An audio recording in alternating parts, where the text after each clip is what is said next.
റിലേഷൻഷിപ്പിൽ ബ്രേക്കപ്പ് ആകുമ്പോഴത്തേക്കും കൊടുക്കാൻ പറ്റിയ അഡ്വൈസ്, അവരൊരുപാട് സംസാരിക്കും, അവരൊരുപാട് കാര്യങ്ങൾ ഷെയർ ചെയ്യും, അവരുടെ വിഷമങ്ങൾ ഷെയർ ചെയ്യും. ഒരു പയ്യനും ഒരു പെൺകുട്ടിയും റിലേഷൻഷിപ്പിലായിരുന്നു, അവർക്കിടയിൽ ഒരു പിണക്കം വന്നു. അപ്പോഴത്തേക്കും പയ്യൻ ഒരു പെൺകുട്ടിയായിട്ട് കമ്പനിയാവുന്നു, പരിചയപ്പെട്ടിട്ട് ഈ പെൺകുട്ടിയുടെ അടുത്ത് കുറച്ച് ഷെയർ ചെയ്യുന്ന കാര്യങ്ങളൊക്കെ, ആ പെൺകുട്ടിയും കുറേ കാര്യങ്ങളൊക്കെ ഷെയർ ചെയ്യുന്നു. അവർ തമ്മിലൊരു കണക്ഷൻ വരുന്നു, അവർ തമ്മിൽ കാണാൻ പോകുന്നു, മീറ്റ് ചെയ്യുന്നു. അങ്ങനത്തെ ഒരു ഇതൊക്കെ ഭയങ്കര ബാഡാണ്. Okay guys, I back with video. So കുറേ ദിവസത്തിന് ശേഷം വീണ്ടും ഒരു വീഡിയോ ആയിട്ട് വന്നേക്കാണ് ഇങ്ങനെ. അപ്പോൾ സാധാരണ ലാസ്റ്റ് ഞാൻ ചെയ്തത് എനിക്ക് IPL വീഡിയോ ആണെന്ന് തോന്നുന്നു. അതിനുശേഷം ഇങ്ങനെ ഒരു വീഡിയോ ഈ റൂമിനകത്ത് നിന്നിട്ട് ചെയ്തില്ല. അപ്പോൾ ഇന്ന് നമ്മുടെ വീഡിയോ നോക്കാൻ പോകുന്നത് വെച്ച് കഴിഞ്ഞാൽ, ഞാനൊരു 3-4 ദിവസം മുന്നേ എന്തോ ഒരു ഇൻസ്റ്റാഗ്രാമിനകത്തൊരു Q&A ഇട്ടായിരുന്നു. അപ്പോൾ അതിന് വരുന്ന ചോദ്യങ്ങൾക്ക് ഉത്തരം കൊടുക്കാം എന്നാണ് വിചാരിച്ചത്.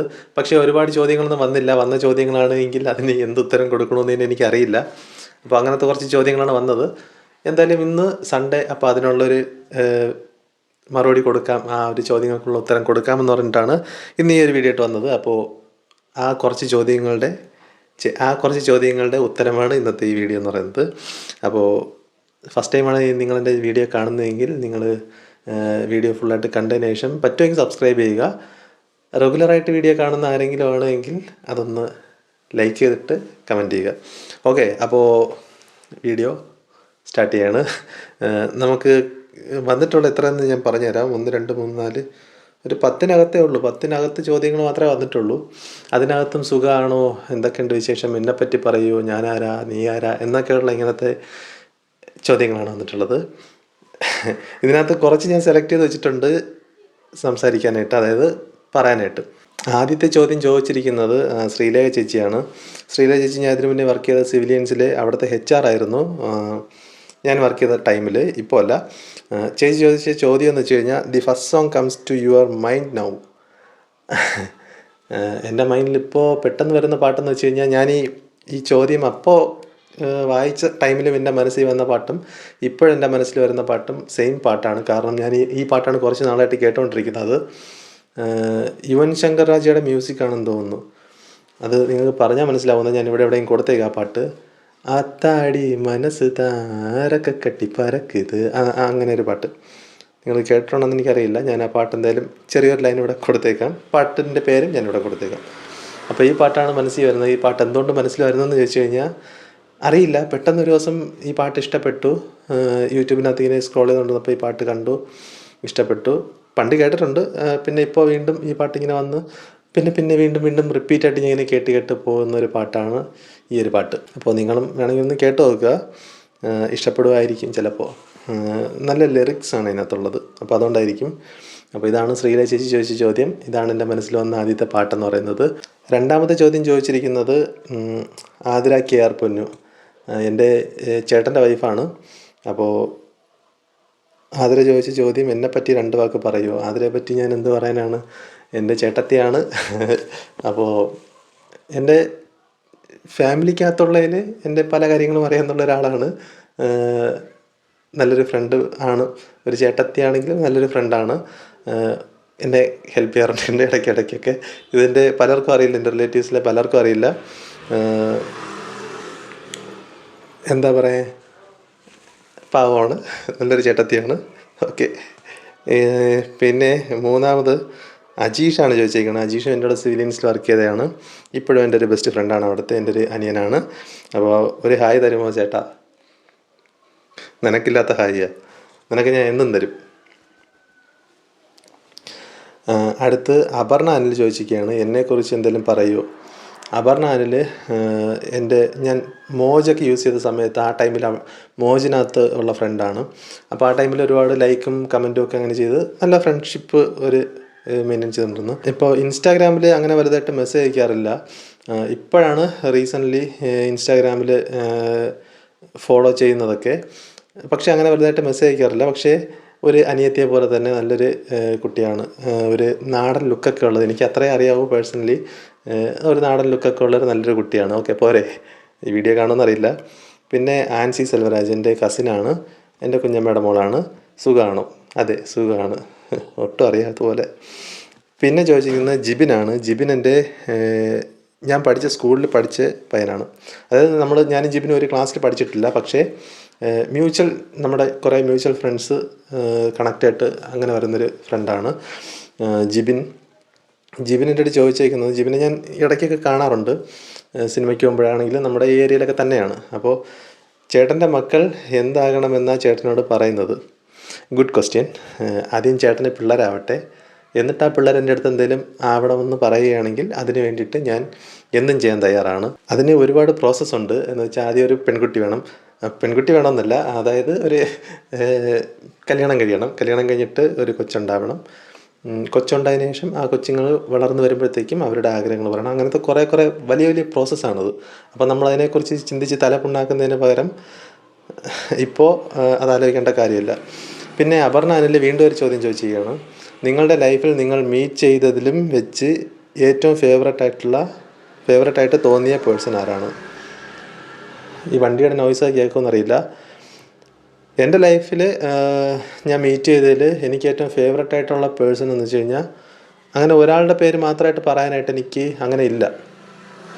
എൻ്റെ കൂടെ എൻ്റെ മോശം സമയത്തും എൻ്റെ നല്ല സമയത്തും എല്ലാം എൻ്റെ കൂടെ നിൽക്കുന്ന എല്ലാവരും എൻ്റെ ഫേവറേറ്റ് പേഴ്സണാണ്. അങ്ങനത്തെ ഒരാളെ ചൂസ് ചെയ്യണമെങ്കിൽ അത് ചിലപ്പോൾ എൻ്റെ ഗേൾ ഫ്രണ്ടായിരിക്കും. ഇപ്പോൾ എൻ്റെ ഗേൾ ഫ്രണ്ടാണ് എൻ്റെ ഫേവറേറ്റായിട്ടുള്ള ഒരാളെന്ന് വേണമെങ്കിൽ പറയാം. വീട്ടുകാരെ കാണുമായിരിക്കുമല്ലോ, കുഴപ്പമില്ല. അപ്പോൾ അല്ലാതെ എനിക്ക് ഒരുപാട് ഫ്രണ്ട്സുണ്ട്. ഇപ്പം ഞാൻ റീസെൻ്റായിട്ട് എൻ്റെ ഫ്രണ്ടിൻ്റെ കല്യാണത്തിന് പോയപ്പോൾ +2 ഫ്രണ്ട്സിനെ കണ്ടായിരുന്നു, എൻ്റെ ITI ഫ്രണ്ട്സിനെ കണ്ടായിരുന്നു. അതുപോലെ തന്നെ ഞാൻ ഇതിനു മുന്നേ വർക്ക് ചെയ്ത ടെക്നോ പാർക്കിൽ വർക്ക് ചെയ്തപ്പോൾ അവിടുത്തെ ഫ്രണ്ട്സ്, അവരുമായിട്ട് ഞാനിപ്പോൾ കോൺടാക്റ്റ് ഉണ്ട്. അതുപോലെ തന്നെ കെൽട്രോണിൽ വർക്ക് ചെയ്തപ്പോൾ അവിടെയുള്ള കുറേ ഫ്രണ്ട്സ് ഉണ്ട്. അവിടെ ഒരു ഗ്യാങ് ഓഫ് ബോയ്സ് ഉണ്ട്. അപ്പോൾ അവരെല്ലാവരും എൻ്റെ ഫേവറേറ്റാണ്. അതുപോലെ തന്നെ ഞാൻ എയറോ പ്രിസിഷനിൽ വർക്ക് ചെയ്തപ്പോൾ അവിടെയാണെങ്കിൽ വൈശാഖുണ്ട്, അതുപോലെ തന്നെ വിഷ്ണു ഉണ്ട്. നമ്മൾ 3 പേരും ഒരു ഗ്യാങ് ആയിരുന്നു. അപ്പോൾ നമ്മൾ 3 പേര് മാത്രമായിരുന്നു അവിടെ. അവരും എൻ്റെ ഫേവറേറ്റാണ്. വൈശാഖും 2-3 ദിവസം മുന്നേ എന്നെ വിളിച്ചായിരുന്നു. അപ്പോൾ നമ്മളിപ്പോഴും ആ ഒരു കോണ്ടാക്റ്റ് അങ്ങനെ വെക്കുന്നുണ്ട്, മെയിൻറ്റെയിൻ ചെയ്യുന്നുണ്ട്. എന്തൊക്കെ ഉണ്ടെങ്കിലും നമ്മൾ പല പ്രശ്നങ്ങളിലാണെങ്കിൽ പോലും ഞാൻ ഈ ഒരു ഫ്രണ്ട്സിനെ ഞാൻ എപ്പോഴും ആ ഒരു കോണ്ടാക്റ്റിൽ വെച്ചേക്കും. അധികം വിളിക്കില്ലെങ്കിലും എപ്പോഴും വിളിക്കില്ലെങ്കിൽ പോലും നമ്മൾ വിളിക്കുന്ന സമയത്ത് നമുക്ക് പരസ്പരം കണക്റ്റാവും നമ്മുടെ ആ ഒരു ഫ്രണ്ട്ഷിപ്പ്. അപ്പോൾ അങ്ങനെ നോക്കുമ്പോൾ എനിക്ക് എല്ലാവരും ഫേവറേറ്റാണ്. എൻ്റെ കൂടെ ITയിൽ പഠിച്ച ഫ്രണ്ട്സ്, അവരാണ് ഇപ്പോൾ എപ്പോഴും എൻ്റെ കൂടെ ഉള്ളത്. പ്രത്യേകിച്ച് അരുണ്, രാഹുൽ, രഞ്ജിത്ത്, ആശ, ഗോകുൽ, വിനീത്, ഇവരെല്ലാവരും എൻ്റെ ഫേവറേറ്റാണ് ആ ഒരു ലിസ്റ്റിൽ നോക്കുകയാണെങ്കിൽ. അപ്പോൾ എനിക്ക് ഒരുപാട് ഫേവറേറ്റായിട്ടുള്ള ആൾക്കാരുണ്ട്. പക്ഷേ അതിനകത്ത് ഒന്ന് എടുത്ത് പറയണമെങ്കിൽ എൻ്റെ ആ ഒരു കുട്ടിയാണ്. അത് പിന്നീട് പറയാം, അതിനിപ്പം സമയമായിട്ടില്ല, പിന്നീട് പറയാം. ഓക്കെ, ഇതാണ് അപർണ അനിൽ ചോദിച്ച ചോദ്യം. അടുത്ത് കിരൺ രാജു ചോദിച്ചേക്കാണ്. കിരൺ രാജു ഇതോ ആ വീട്ടിൽ എൻ്റെ കൊച്ചിച്ചേൻ്റെ മോനാണ്, എൻ്റെ ചേട്ടനാണ്. അപ്പോൾ എൻ്റെ അടുത്ത് ചോദിച്ച ചോദ്യം എന്ന് വെച്ച് കഴിഞ്ഞാൽ, എന്താ ഫ്യൂച്ചർ പ്ലാൻ? ഇതൊരു നല്ല ചോദ്യമാണ്. കാരണം ഇപ്പോൾ ഞാനൊരു കമ്പനിയിൽ പോയിക്കൊണ്ടിരുന്നിട്ട് അവിടെ നിന്ന് റിസൈൻ ചെയ്തിട്ട് വീട്ടിൽ നിൽക്കുകയാണ്. ഫ്യൂച്ചർ പ്ലാൻ എന്താണെന്ന് ചോദിച്ചു കഴിഞ്ഞാൽ എനിക്കും അതിനെപ്പറ്റി വലിയ ധാരണയില്ല. കാരണം ഞാനൊക്കെ ഒരു മിഡിൽ ക്ലാസ് ഫാമിലിയാണ്. ഇപ്പോൾ അപ്പർ മിഡിൽ ക്ലാസ്സും അല്ല ലോവർ മിഡിൽ ക്ലാസ്സും അല്ല, ഇതിൻ്റെ ഇടയിലായിട്ട് വരും. അതെന്താണെന്ന് പോലും അറിയില്ല. അപ്പോൾ നമുക്കൊക്കെ എന്ന് വെച്ച് കഴിഞ്ഞാൽ നമ്മൾ ആഗ്രഹിക്കുന്നതൊക്കെ കിട്ടാനായിട്ട് ഒരുപാട് പാടുപെടും, ഒരുപാട് കഷ്ടപ്പെടേണ്ടി വരും. ഞാൻ ആഗ്രഹിച്ചൊക്കെ എനിക്ക് കിട്ടിയിട്ടുണ്ട്, പക്ഷേ ടൈം എടുക്കും. ഇപ്പം നമ്മൾ ബ്ലൈൻഡായിട്ടൊരു കാര്യം ചിന്തിക്കുകയാണെങ്കിൽ അതിന് വേണ്ടിയിട്ട് നമ്മളൊരു എഫേർട്ട് എടുക്കുകയാണെങ്കിൽ നമുക്കതെന്തായാലും കിട്ടും. പക്ഷേ അതിന് വേണ്ടിയിട്ട് ഒരു ടൈം എടുക്കും, ഒരു ലോങ് പ്രോസസ്സാണത്. എപ്പോഴാണ് കിട്ടുന്നതെന്നറിയില്ല. പക്ഷേ എന്തായാലും അങ്ങനെ ഒരു സംഭവം നമുക്ക് കിട്ടും, വന്നു ചേരും. അപ്പോൾ അങ്ങനെ വിശ്വസിക്കുന്ന ഒരാളാണ്. അപ്പോൾ പ്ലാനൊക്കെ ഒരുപാട് ചെയ്തിട്ടുണ്ട്. പക്ഷേ ആ പ്ലാനൊക്കെ വിചാരിച്ച സമയത്ത് നടക്കാത്തതുകൊണ്ട് ഇപ്പോൾ പ്ലാൻ ചെയ്യാറില്ല. അപ്പോൾ ഫ്യൂച്ചർ എന്താണോ നമുക്ക് വേണ്ടി പ്ലാൻ ചെയ്ത് വെച്ചേക്കുന്നത് ആ വഴിക്ക് നമ്മൾ പോവുക എന്നതിലാണ് ഇപ്പോൾ കോൺസെൻട്രേറ്റ് ചെയ്തിരിക്കുന്നത്. എനിക്ക് തോന്നുന്നു കിരണനും അതായിരിക്കും ഇപ്പോൾ പ്ലാൻ ചെയ്ത് വെച്ചേക്കുന്നത്. ഫ്യൂച്ചർ എങ്ങോട്ടാണ് നമ്മളെ കൊണ്ടുപോകുന്നത് ആ വഴിക്ക് നമുക്ക് പോകാം എന്നുള്ളൊരു പ്ലാനിലായിരിക്കും. ഞാനും അങ്ങനെ തന്നെയാണ്. ഇവിടെ നിന്ന് വിളിച്ചു കൂവി പറയാറുണ്ട് എൻ്റെ ആൻസർ, കുഴപ്പമില്ല, വീഡിയോയിൽ കണ്ടിട്ട്. പിന്നെ ചോദിച്ചിരിക്കുന്നത് ആൽഫിയാണ്. ആൽഫി എൻ്റെ കസിനാണ്, അതായത് നേരത്തെ പറഞ്ഞ ആൻസിയുടെ അനിയനാണ്. എൻ്റെ കുഞ്ഞമ്മയുടെ മക്കളാണ് അവർ രണ്ടുപേരും. അപ്പോൾ ആൽഫി ചോദിച്ചിരിക്കുന്നത് എന്നെ മിസ് ചെയ്യുന്നുണ്ടോ ചേട്ടാന്ന്. നിന്നെ മിസ് ചെയ്യാതെ ഞാൻ പിന്നെ വേറെ ആരെ മിസ് ചെയ്യാനടാ. അപ്പോൾ ഞാനും ആൽഫിയും കൂടെ ഇപ്പം ആ ഫ്യൂച്ചർ പ്ലാൻ്റെ കാര്യമല്ല, വേറൊരു സംഭവം നമ്മൾ പ്ലാൻ ചെയ്ത് വെച്ചിട്ടുണ്ട്. ഉടനെ തന്നെ നമ്മൾ ആ ഒരു പ്ലാൻ നടത്തി കാണിക്കും. അത് കുറച്ച് അടിപൊളിയായിട്ടുള്ളൊരു സംഭവമായിരിക്കും. അതെന്തായാലും വരുമ്പോഴത്തേക്കും ഞാൻ പറയാം. ഇപ്പോൾ അതിനെക്കുറിച്ചൊന്നും ഞാൻ പറയുന്നില്ല. അപ്പോൾ ആൽഫി, നമുക്ക് ഈ മിസ്സിങ് ഒക്കെ മാറ്റാം. അങ്ങ് ഒരു സെറ്റായിട്ട് നമുക്ക് ഒരു കംബാക്ക് കൊടുക്കാം. ഓക്കെ അല്ലേ? നീ റെഡിയാണെങ്കിൽ ഞാൻ കട്ടയ്ക്ക് റെഡിയാണ്. വീഡിയോ കണ്ടിട്ട് പറ, നമുക്ക് എന്ന് സ്റ്റാർട്ട് ചെയ്യാവുന്നത് ആ പരിപാടി. പിന്നെ രാഹുൽ ചോദിച്ചിരിക്കണം. ആശയും എന്നോട് ഞാൻ ഇപ്പോൾ പറഞ്ഞില്ലേ, രാഹുൽ ആശ എന്നൊക്കെ പറഞ്ഞിട്ട്, ഇവരും എന്നോട് IT പഠിച്ച ആണ് ആശ. വേറെ ജോലിയൊന്നും ഇല്ല വിജയണ്ണ. നിനക്കറിഞ്ഞൂടെ വേറെ ജോലിയൊന്നും ഇല്ലയെന്നത്? ആശ എനിക്ക് ഇടയ്ക്കൊരു ജോലി റെക്കമെൻഡ് ചെയ്തായിരുന്നു, പക്ഷേ ഞാൻ ആ ജോലിക്ക് പോയിട്ട് ഒരു ദിവസം കൊണ്ട് മതിയാക്കി. Thank you. ഞാൻ എന്നിട്ട് വിളിച്ചു പറഞ്ഞ്, ഞാൻ രാഹുലിനെ വിളിച്ചു പറഞ്ഞു, രാഹുൽ എനിക്ക് പറ്റില്ലെങ്കിൽ വേണ്ട, കുഴപ്പമില്ല, നീ പോകണ്ടെന്ന് പറഞ്ഞു. അങ്ങനത്തെ സുഹൃത്തുക്കളാണ് എനിക്കുള്ളത്. അതാണ് എനിക്ക് കിട്ടിയ ഏറ്റവും വലിയൊരു ഭാഗ്യം എന്ന് വേണമെങ്കിൽ പറയാം. പിന്നെ പഞ്ചമി, ഇത് എൻ്റെ ഫ്രണ്ട് അരുണിൻ്റെ കസിനാണ്. മാരേജ് എന്നാ? This is the good question. Thank you. Marriage എന്നാന്ന് ചോദിച്ചു കഴിഞ്ഞാൽ എനിക്ക് അതിനെപ്പറ്റി വലിയ ധാരണയില്ല. നിൻ്റെ ചേട്ടനെ പോലെ തന്നെയാണ്, അരുണിനെ പോലെ തന്നെ എനിക്ക് വലിയ ധാരണയൊന്നുമില്ല. മേ ബി മാരേജ് ചിലപ്പോൾ എനിക്കും അരുണിനും ഒക്കെ ഒരേ ടൈമിലായിരിക്കും ചിലപ്പോൾ നടക്കുന്നത് എന്ന് തോന്നുന്നു, അറിയില്ല. എന്തായാലും മാരേജ് നടക്കേണ്ട സമയത്ത് നടക്കും. അതങ്ങനെയാണല്ലോ. നമ്മൾ ചുമ്മാ അതിനെക്കുറിച്ച് ആലോചിച്ച് ചിന്തിച്ച് കൂട്ടി വിഷമിച്ചിട്ടൊന്നും ഒരു കാര്യമില്ല. മാരേജ് ആകുമ്പം അതിൻ്റെ സമയത്ത് നടക്കും, അത്രേ ഉള്ളൂ. പിന്നെ സ്നേഹ, ടുമാറോ ബ്രേക്ക്ഫാസ്റ്റ് എന്നാ? അതായത് ഈ ക്വസ്റ്റ്യൻ ഇട്ട എൻ്റെ അടുത്ത ദിവസം ആവോ? ഇതൊക്കെ ഒരു ക്വസ്റ്റ്യൻ ആണോ? അറിയാൻ പറ്റാന്ന് ചോദിക്കുക. ഇന്ന് ബ്രേക്ക്ഫാസ്റ്റ് ഉപ്പുമാവായിരുന്നു. മോസ്റ്റ് ഓഫ് ദ ടൈം നമ്മുടെ വീട്ടിൽ ദോശ, അല്ലെങ്കിൽ ഇഡലി, അല്ലെങ്കിൽ പുട്ട്, പിന്നെ ഉപ്പുമാവ്, ഇത്ര എൻ്റെ വീട്ടിലുണ്ടാവും ബ്രേക്ക്ഫാസ്റ്റ്. പിന്നെ വല്ലപ്പോഴും ഒരു ഇടിയപ്പോ പൂരിയോ അങ്ങനെ എന്തെങ്കിലുമൊക്കെ വന്നാലായി, അപ്പം, അങ്ങനെയൊക്കെ. ബാക്കി എല്ലാ ദിവസവും ദോശ ഇഡലി പുട്ട്, ദോശ ഇഡലി പുട്ട്, ദോശ ഇഡലി പുട്ട്, ഇങ്ങനെ പോയിക്കൊണ്ടിരിക്കും. ഇതാണ് ഇവിടുത്തെ ബ്രേക്ക്ഫാസ്റ്റ് എന്ന് പറയുന്നത്. പിന്നെ അഭിജിത്ത്, അണ്ണാ ഒരു 500 രൂപ തരുമോ? തരാടാ, നിനക്ക് ഞാൻ നേരിട്ട് കാണുമ്പോൾ തരാം. പിന്നെ അനു, റിലേഷൻഷിപ്പിൽ ബ്രേക്കപ്പ് ആകുമ്പോഴത്തേക്കും കൊടുക്കാൻ പറ്റിയ അഡ്വൈസാണ്. ഇത് ഒരു നല്ലൊരു ചോദ്യമാണ്, അതും എന്നോട്. ഓക്കെ. പിന്നെ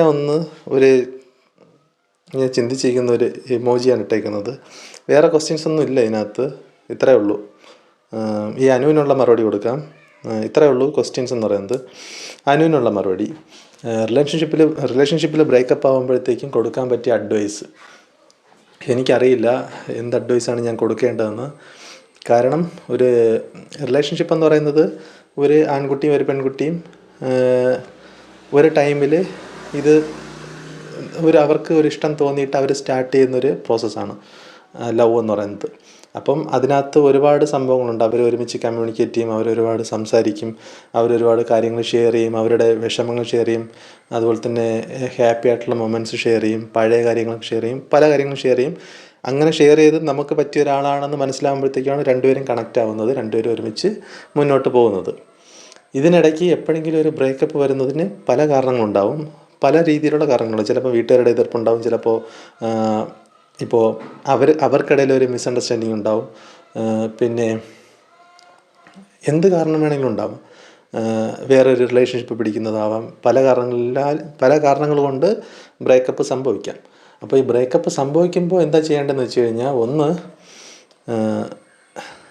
സംസാരിക്കാൻ ശ്രമിക്കുക ഓപ്പണായിട്ട്. രണ്ടുപേരും ഓപ്പണായിട്ട് സംസാരിക്കാൻ ശ്രമിച്ച് പറ്റുമെങ്കിൽ ആ ഒരു റിലേഷൻഷിപ്പ് ഒന്നുകൂടെ പറഞ്ഞ് ക്ലിയർ ചെയ്ത്, പ്രശ്നങ്ങളൊന്നും വരുമെന്ന് പറഞ്ഞ് സംസാരിച്ച് ക്ലിയർ ചെയ്ത് മുന്നോട്ട് പോകാൻ ശ്രമിക്കുക. അല്ല, ഇത് ഒരാൾക്ക് ഈ ഒരു റിലേഷൻഷിപ്പ് വേണ്ട എന്നതാണ് അവർ തീരുമാനിച്ചിരിക്കുന്നതെങ്കിൽ അവരുടെ വഴിക്ക് അതിന് സമ്മതിച്ചു കൊടുക്കുക. അതേ ഉള്ളൊരു വഴി. അത് കഴിഞ്ഞിട്ട് എങ്ങനെ മൂവ് ഓൺ ആവാമെന്ന് ചോദിച്ചു കഴിഞ്ഞാൽ അതിനെനിക്ക് മറുപടി ഇല്ല ഗൈസ്. കാരണം ഇങ്ങനത്തെ ഒരു സിറ്റുവേഷൻ ഞാനും അനുഭവിച്ചിട്ടുണ്ട്. അത് പാടാണ്. നമുക്ക് മൂവ് ഓൺ ആവുക എന്ന് പറയുന്നത് ടൈം എടുത്തിട്ടേ മൂവ് ഓൺ ആവാൻ പറ്റൂ, അല്ലാതെ നമുക്ക് മൂവ് ഓൺ ആവാനായിട്ട് പറ്റില്ല. നമ്മൾ എന്തൊക്കെ ചെയ്താലും എന്തിലൊക്കെ കോൺസെൻട്രേറ്റ് ചെയ്താലും നമ്മുടെ ഉള്ളിൻ്റെ ഉള്ളിൽ ആ ഒരു മെമ്മറീസ് ഇങ്ങനെ കിടക്കും, നമ്മളെ ഇങ്ങനെ ഇട്ട് ഉറക്കം കെടുത്തും, നമ്മുടെ ഇട്ട് അലട്ടും, പല ഭ്രാന്തികൾ പഠിപ്പിക്കും. അപ്പോൾ കൊടുക്കാൻ പറ്റിയ അഡ്വൈസ് എന്ന് പറഞ്ഞു കഴിഞ്ഞാൽ, പറ്റുമെങ്കിൽ നിങ്ങൾക്ക് ഒന്നിച്ച് പോകാൻ പറ്റുമെങ്കിൽ നിങ്ങളൊന്ന് സംസാരിക്കുക. സംസാരിച്ച് എന്തെങ്കിലും വിഷയങ്ങളുണ്ടെങ്കിൽ അത് ക്ലിയർ ചെയ്യുക ഓപ്പണായിട്ട്. പിന്നെ ഇതിനിടയ്ക്ക് മൂന്നാമതൊരാൾ വരുമ്പോഴാണ് ഇതിന് പ്രശ്നം കൂടുന്നത്. അതായത് ഫ്രണ്ട്സിൻ്റെ കാര്യമല്ല ഞാൻ പറഞ്ഞത്. ഇപ്പം 2 പേർക്കിടയിൽ വേറൊരാളില്ല, 2 പേരും ചെറിയൊരു പിണക്കം വന്നു. പിണക്കം വരുമ്പോഴത്തേക്കും ഇടയിൽ ഒരാൾ വരികയാണ്. ഇപ്പോൾ ഒരു പയ്യനും ഒരു പെൺകുട്ടിയും റിലേഷൻഷിപ്പിലായിരുന്നു. അവർക്കിടയിൽ ഒരു പിണക്കം വന്നു. അപ്പോഴത്തേക്കും പയ്യൻ ഒരു പെൺകുട്ടിയായിട്ട് കമ്പനിയാവുന്നു, പരിചയപ്പെട്ടിട്ട് ഈ പെൺകുട്ടിയുടെ അടുത്ത് കുറച്ച് ഷെയർ ചെയ്യുന്നു കാര്യങ്ങളൊക്കെ. ആ പെൺകുട്ടിയും കുറേ കാര്യങ്ങളൊക്കെ ഷെയർ ചെയ്യുന്നു. അവർ തമ്മിലൊരു കണക്ഷൻ വരുന്നു, അവർ തമ്മിൽ കാണാൻ പോകുന്നു, മീറ്റ് ചെയ്യുന്നു. അങ്ങനത്തെ ഒരു ഇതൊക്കെ ഭയങ്കര ബാഡാണ്. പ്രശ്നങ്ങൾ വരും, അതാണ് റിലേഷൻഷിപ്പ്. ഇപ്പോൾ കല്യാണം കഴിഞ്ഞ പ്രശ്നങ്ങൾ വരും. നമുക്ക് എല്ലാത്തിനും ഒരു പരിധി ഉണ്ടെന്നത് ശരിയാണ്. ആ ഒരു പരിധി കഴിയുമ്പോൾ നമുക്ക് അതിൽ നിന്നിട്ട് മാറാം. പക്ഷേ നിസ്സാരം ചെറിയ ചെറിയ പ്രശ്നങ്ങൾ, സംസാരിച്ച് തീർക്കാൻ പറ്റുന്ന പ്രശ്നങ്ങൾ, സിറ്റുവേഷനിൽ വരുന്ന പ്രശ്നങ്ങൾ, ഇതൊക്കെ പറ്റുമെങ്കിൽ സംസാരിച്ച് തന്നെ തീർക്കുക. ഒട്ടും പറ്റാത്ത വിഷയങ്ങളാണെങ്കിൽ അത് ബ്രേക്കപ്പിലോട്ട് പോകുന്നതായിരിക്കും നല്ലത്. വേണ്ടാന്ന് വെച്ചിട്ട് മാറുന്നതായിരിക്കും നല്ലത്. പിന്നെ വൺസ് നിങ്ങൾ ബ്രേക്കപ്പ് ആയി കഴിഞ്ഞാൽ, നിങ്ങൾ നിങ്ങൾക്ക് അതിനൊരു ക്ലാരിഫിക്കേഷൻ കിട്ടി, ഇനി ഇത് പോകില്ല എന്ന് ഉറപ്പായി കഴിഞ്ഞാൽ നിങ്ങളതൊന്ന് മാറിയാൽ പിന്നെ നിങ്ങളങ്ങോട്ട് കോണ്ടാക്ട് ചെയ്യാൻ രണ്ടുപേരും ശ്രമിക്കാതിരിക്കുന്നതാണ് നല്ലത്. പിന്നീട് ഒരു ദിവസം വന്നിട്ട് സുഖമാണോ, അല്ലെങ്കിൽ ഒരു ചാൻസ് തരുമോ എന്നൊക്കെ ചോദിക്കുന്നത് എനിക്കറിയില്ല അത് ശരിയാണോ തെറ്റാണോ എന്ന്. പക്ഷേ അങ്ങനെ ചോദിക്കുകയാണെങ്കിൽ ചിലപ്പോൾ ആ സെക്കൻഡ് ചാൻസ് പഴയ മെമ്മറീസ് ഉള്ളതുകൊണ്ട് കൊടുക്കുന്നൊരു സെക്കൻഡ് ചാൻസ് ആയിരിക്കും. അല്ലാതെ ആ ഒരു ട്രസ്റ്റ് പോയി കഴിഞ്ഞാൽ പോയത് തന്നെയാണ്. പിന്നെ അത് തിരിച്ചു വരാൻ പാടാണ്. എനിക്കും ഇങ്ങനത്തെ ഒരു ഇൻസിഡൻറ്റ് ഉണ്ടായിട്ടുണ്ട്. അപ്പോൾ ആ ഇൻസിഡൻറ്റ് അതും കുറേ മിസ്അണ്ടർസ്റ്റാൻഡിങ് ആയിരുന്നു. പക്ഷേ അതൊക്കെ പിന്നീട് മനസ്സിലാക്കിയപ്പോഴത്തേക്കും ഓക്കെ, നോ പ്രോബ്ലം എന്ന് തോന്നിയിട്ട് ഒന്നിച്ചതും ഉണ്ട്. സോ നമുക്ക് നമ്മുടെ ടൈമിൽ നമ്മൾ എൻജോയ് ചെയ്യുക. നമ്മളെ വേണ്ടാന്ന് പറഞ്ഞ ഒരാൾ പോവുകയാണെങ്കിൽ അയാൾ ഹാപ്പി ആയിട്ടിരിക്കുന്നതായിരിക്കും. അയാൾ ഭയങ്കരമായിട്ട് ഹാപ്പി ആയിട്ടിരിക്കുന്നുണ്ടാവും. നമ്മളത് ആലോചിച്ച് വിഷമിക്കേണ്ട ഒരു കാര്യമില്ല. നമ്മളത് വിഷമിക്കുകയാണെങ്കിൽ അതിലുള്ള നഷ്ടം നമുക്ക് മാത്രമായിരിക്കും. നമ്മുടെ ചുറ്റിലുമുള്ള പല കാര്യങ്ങളും നമ്മൾ മിസ് ചെയ്യുന്നുണ്ടാകും. നമ്മൾ അവർക്ക് വേണ്ടി മാത്രം മാറ്റിവെച്ച പല സമയങ്ങളും ഇപ്പോൾ നമ്മൾ ഫുൾ ടൈം അവർക്ക് വേണ്ടി മാത്രമായിരിക്കും ഒരു ടൈം സ്പെൻഡ് ചെയ്തുകൊണ്ടിരുന്നത്. അപ്പോൾ അവർ നമ്മളെ വിട്ടിട്ട് പെട്ടെന്ന് പോകുമ്പോഴത്തേക്കും നമുക്ക് ആ ടൈം അത്രയും നമുക്ക് ബ്ലാങ്ക് ആണ്. നമ്മൾ ആ ടൈം അത്രയും ഇത്രയും നാൾ നമ്മൾ അവർക്ക് വേണ്ടി മാത്രം ഫുൾ ടൈം മാറ്റി വെച്ചിരുന്നത്, ഇപ്പോൾ അയാളില്ലാത്ത ആ ഒരു ടൈം അത്രയും നമുക്ക് എന്ത് ചെയ്യണമെന്ന് അറിഞ്ഞുകൂടാതെ നമ്മളിങ്ങനെ വണ്ടടിച്ചിരുന്നു പോകും. അപ്പോൾ ചുറ്റുമുള്ള നിങ്ങളുടെ ഫ്രണ്ട്സുമായിട്ട് സംസാരിക്കുക, അവരുമായിട്ട് ഈ കാര്യങ്ങൾ ഷെയർ ചെയ്യാനല്ല, അവരുമായിട്ട് നിങ്ങൾ ഒരുപാട് കാര്യങ്ങൾ സംസാരിക്കുക. നിങ്ങൾ ഹാപ്പി ആവാൻ ശ്രമിക്കുക. നിങ്ങൾ ഈ ഒരു ഓർമ്മകൾ മറക്കാൻ ശ്രമിക്കുക. അതാണ് വേണ്ടത്. ഓർമ്മകൾ വന്നുകൊണ്ടിരിക്കും. അത് ഒരു കാരണവശാലും നമ്മുടെ വിട്ട് പോകില്ല. അത്രയ്ക്കും ഡീപ്പായിട്ടുള്ള ഒരു റിലേഷൻഷിപ്പ് ആയിരുന്നുവെങ്കിൽ ഓർമ്മകൾ വന്നുകൊണ്ട് തന്നെ ഇരിക്കും. അത് മറക്കാൻ ശ്രമിച്ചിട്ട് മറക്കാൻ പറ്റിയില്ലെങ്കിൽ നിങ്ങൾ വേറെ കാര്യങ്ങളിൽ കോൺസെൻട്രേറ്റ് ചെയ്യുക. ഇതാണ് അനുവിന് കൊടുക്കാനുള്ള ഒരു അഡ്വൈസ് എന്ന് പറയുന്നത്. ഇതിനകത്ത് എന്താണ് അഡ്വൈസ് ഉള്ളതെന്ന് എനിക്ക് മനസ്സിലാവുന്നില്ല. എന്തായാലും ആർക്കെങ്കിലും എന്തെങ്കിലും മനസ്സിലായെങ്കിൽ പറയുക, ഞാൻ എന്തൊക്കെയോ വിളിച്ചു പോയി. ഓക്കെ, അപ്പോൾ ഇത്രയേ ഉള്ളൂ ക്വസ്റ്റ്യൻസ് എന്ന് പറയുന്നത്. ഒരു 8-10 ക്വസ്റ്റ്യൻസേ ചോദിച്ചിട്ടുണ്ടായിരുന്നുള്ളൂ. അപ്പോൾ ഇപ്പോൾ ഞാൻ പറയുകയാണ്, ഒരു 2 വർഷത്തിനകത്ത് എൻ്റെ ഇൻസ്റ്റാഗ്രാമിനകത്ത് ഞാൻ ഇതുപോലൊരു ഒരു വർഷം കഴിഞ്ഞിട്ട് എൻ്റെ ഇൻസ്റ്റാഗ്രാമിനകത്ത് ഞാൻ ഇതുപോലൊരു Q&A ഇടുകയാണെങ്കിൽ മിനിമം ഒരു 100 ചോദ്യങ്ങളെങ്കിലും എനിക്ക് വരും. ഇത് ഓവർ കോൺഫിഡൻസ് ആണോ എന്താണോ എന്നൊന്നും എനിക്കറിയില്ല, പക്ഷേ വരും. അപ്പോൾ അങ്ങനത്തെ ഒരു വീഡിയോ ആയിട്ട് വീണ്ടും കാണാം. അപ്പോൾ അതുവരേക്കും bye, take care, love you all. അടുത്തൊരു വീഡിയോയിൽ കാണാം.